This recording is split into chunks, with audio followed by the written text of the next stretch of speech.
सत्यांबा देवी संबंधी प्रारंभी माहिती करून घेणे आवश्यक आहे. देव एकच आहे, परंतु विविध शक्तींच्या रूपाने प्रकट होत असतो. एकम सत विप्रा बहुधा विदंती. एकाच देवाला मानवाने अनेक नावे दिलेली आहेत. सत्यांबा ही जगन्माता आहे. तीच दुर्गा, तीच जगदंबा होय. महर्षी व्यासांनी देवी भागवत पुराण ग्रंथाची रचना केली आहे. या पुराणात सत्यांबा देवीच्या पराक्रमाचे वर्णन पाहावयास मिळते. ईश्वर ज्याप्रमाणे निर्गुण निराकार आहे, त्याप्रमाणे त्याची शक्ती सुद्धा निर्गुण निराकार आहे. भक्तांच्या निस्वार्थ प्रेमासाठी ती निर्गुण निराकार शक्ती सगुण रूपाने प्रकट होते. आपल्या आशीर्वादाने भक्तांचे मनोरथ पूर्ण करते. देवीची शक्ती प्रकट झाली की भक्तांच्या हृदयात प्रेम निर्माण होते आणि त्या प्रेमामुळे त्यांच्या मुखातून ईश्वराची अनेक नावे प्रकट होतात. या विविध प्रकारच्या नावातून भक्तांचे प्रेम प्रकट होत असते.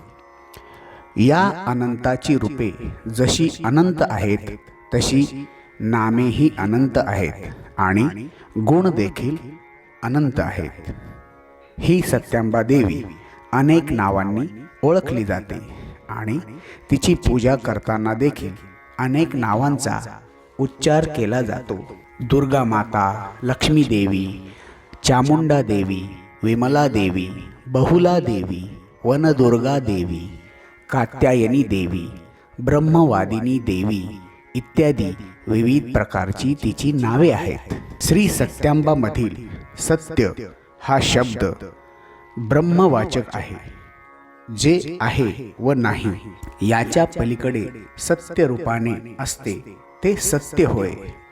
या विश्वात प्रभूची शक्ती तेवढी सत्य आहे व बाकीचे सारे विश्व परिवर्तनशील आहे. जगत जननी, कारण तिच्यापासून संपूर्ण विश्वाची रचना झालेली आहे.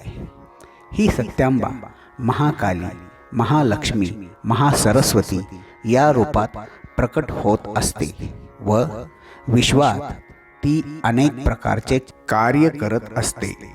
या शक्तीचे सदैव स्मरण चिंतन केले तर आपली अनेक मनोरथे पूर्ण होत असतात. व्रत करण्याचा विधी आपण आता थोडक्यात समजून घेऊया. श्री सत्यांबा देवीचे व्रत कसे करावे हे आता आपण थोडक्यात जाणून घेऊ. श्री सत्यांबा व्रताचा विधी फार अवघड नाही. हा व्रतविधी सूर्य संक्रांतीच्या दिवशी, म्हणजे सूर्य ज्या दिवशी नव्या राशीमध्ये प्रवेश करत असतो त्या दिवशी किंवा अष्टमी, पौर्णिमा, मंगळवार, शुक्रवार असेल तेव्हा करावा. तसेच इतर दिवशी जेव्हा मन प्रसन्न असेल तेव्हाही हे व्रत निश्चिंतपणे करता येते. व्रताच्या दिवशी पहाटे लवकर उठावे, स्नान वगैरे करावे आणि काया वाचा मनाने देवीचे स्मरण व पूजा करावी. व्रताचे फळ लवकर मिळावे म्हणून शास्त्रात सांगितल्यानुसार यमनियमांचे पालन करावे, कारण त्यामुळे मनशुद्धी होते आणि ईश्वराशी मनाने नाते लवकर जोडता येते व ईश्वर शक्तीची कृपाही लवकर होते. सत्यांबा व्रताकरिता पूजा साहित्य आता आपण पाहू. एक चौरंग, गहू अथवा तांदूळ, केळीचे खांब अथवा आंब्याची पाने, कलश, विड्याची पाने, सुपाऱ्या, खोबऱ्याची वाटी, बदाम, खारका, श्रीफळ, वस्त्र, उपवस्त्र, हळद, कुंकू, बुक्का, गुलाल, उदबत्ती, कापूर, फुले, बेल, दुर्वा, पंचामृत, सुगंधी तेल, देवीची धातूची मूर्ती अथवा प्रतिमा आणि दक्षिणा, तसेच पूजेसाठी बसण्यास पाट घ्यावेत. सत्यांबा देवी करता नैवेद्य कसा असावा? तर या नैवेद्यासाठी खवा, तूप, साखर, रवा, केशर, बदाम, किशमिश, वेलदोडे घ्यावेत. प्रसादाचे साहित्य दीडीच्या प्रमाणात घ्यावे, म्हणजे 1.5 प्रमाणात घ्यावे. नैवेद्यात भात, भाज्या, अनेक प्रकारच्या कोशिंबिरी व खीर असावी. काही ठिकाणी नैवेद्यासाठी रव्याचे लाडू करतात. आता आपण सत्यांबा व्रताचा प्रारंभ करावयाच्या आधीची तयारी जाणून घेऊया.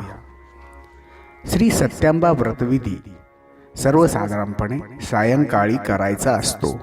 सकाळी स्नान करावे, तसेच संध्याकाळी पती पत्नीने मंगल स्नान करावे. स्वच्छ वस्त्र परिधान करावे. शुद्ध आसनावर पवित्र मनाने विराजमान व्हावे. नंतर सुशोभित केलेल्या चौरंगावर श्री सत्यांबा देवीची धातूची अथवा प्रतिमा ठेवून पूजेस सुरुवात करावी. प्रारंभी आचमन करावे. त्यानंतर प्राणायाम करावा.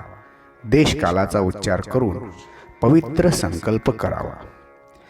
हा संकल्प मम आत्मनः श्रुती स्मृती पुराणोक्त फल प्राप्त्यर्थम मम सहकुटुंबस्य क्षेम स्थैर्य आयुरारोग्य ऐश्वर्य वृद्ध्यर्थम मनोप्सित कामना सिद्ध्यर्थे या ठिकाणी आपल्या मनातील कामना व्यक्त करावी.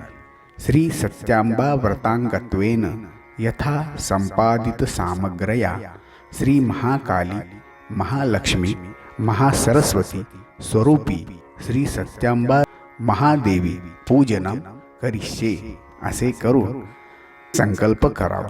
सत्यांबा देवीचे व्रत निर्विघ्नपणे पार पडण्यासाठी श्री महागणपतीचे आवाहन करून पूजनास प्रारंभ करावा.